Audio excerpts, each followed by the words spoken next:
Hello, welcome to my YouTube channel.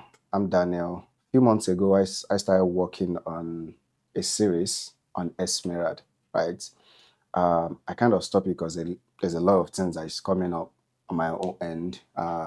So now I want to continue it. I've done this bit before going over the documentation. You can find that in my first video, right? I can also put a link as part of the description of this video.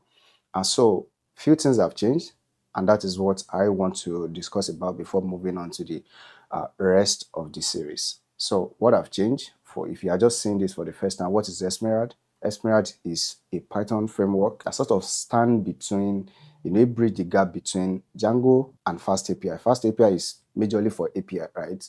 And Django, you can build both API and most importantly is battery included. So it's start between the two, where you can use it to build API or full stack application like Django, but also provide a lot of battery included functionality for the ecosystem, right? If you want to build any application from the ground up at different level, from simple to enterprise level, they have it there.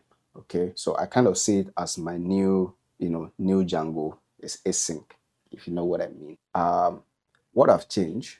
Before the first video, I made mention that they also follow the same pattern that Fast API follow, which is they use Starlette, I think it's Starlette, right, as their low-level framework, which the Esmerald is now built on top of. But along the way, they see there's a lot of conflict between the two, not like a conflict in the terms of legal or but as a framework, you want to express yourself more, right? You want to do things that maybe you are restricted from the low level that you depends on. What they've done is they've created their own. It's called Lylia, right? It's almost the same thing, but provided more functionality, right? And more features, right? Compared to Starlette, right? So you can also check that out. This is what they built Esmerald upon. Now, what does it support? Routing, middleware, so all those things that core framework must have. Right? They have it, and you can also build your application with it, full stack API. You can do that. Okay, and again, in case you are just seeing this video for the first time, right, and I've not seen the previous one, so I'll just go over this one. What is Esmerald? Esmerald is a framework in Python that help you build not just API, right, but a full stack application from different level, like starting from low level, like a simple API to an enterprises level. And what does it do? What do they do differently, right? What they do differently is they give you a structure. Like Fast API does not give you structure; they just give you a Flask, no structure. Just do whatever you want with the framework, right? Where this one, you can also do that with Esmerald, but they also have like a structure whereby if you want to follow their structure, like Django, right? They have it there, and you can just do whatever you want and scale your application from ground zero to any level that you want, right? They've drawn a lot of inspiration from different frameworks like Fast API, API designing, Starlight. They draw transformation, at least before, right? But I think a lot of stuff have changed from this model, right? Well, what they've drawn from this one, so it has changed, but it's worth mentioning that they do before. Flask for its simplicity, right? Next.js, if you know what Next.js is it's sort of like an equivalent of Django in JavaScript ecosystem. So they draw the inspiration of controller, and of course Django they draw the inspiration of, to me, not just permission, right, but the battery included way of doing things, right? So they draw that from there. Although their own is you are not restricted, you can do whatever you want, but it's just a suggestion. Do this if you want to scale well.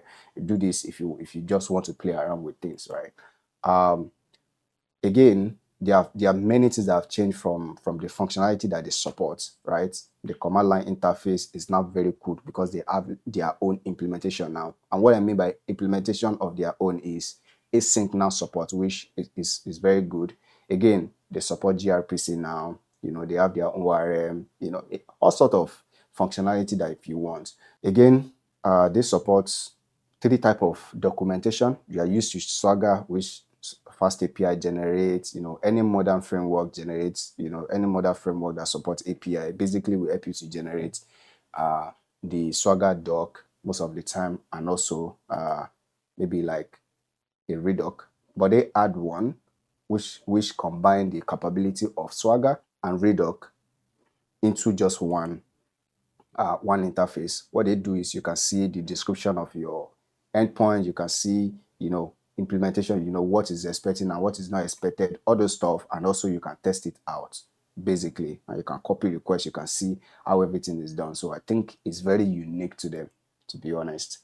What are we going to be covering? Of course, we are going to be starting from routing in this series, going over what is query parameter, how to use that, what are path parameter, what are typings, all those stuff. We'll be going through it, we'll be walking down till we finish everything. Of course, we're also going to be building not just like simple to do, right? Also, of course, we are going to start from a simple project that will be scaling it up to using something like caching, background job, making use of all sorts of tools that they support, right, in the ecosystem.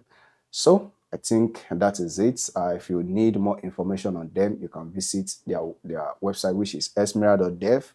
You can see more information about their documentation. Read it. If you have a question, reach out to them via GitHub. You can drop your question there. You can also drop your question on their Discord channel. They are more active there. If you drop a question, you see people respond to you almost immediately because people communicate there very good. Okay, so that is it. See you in the next video. Cheers.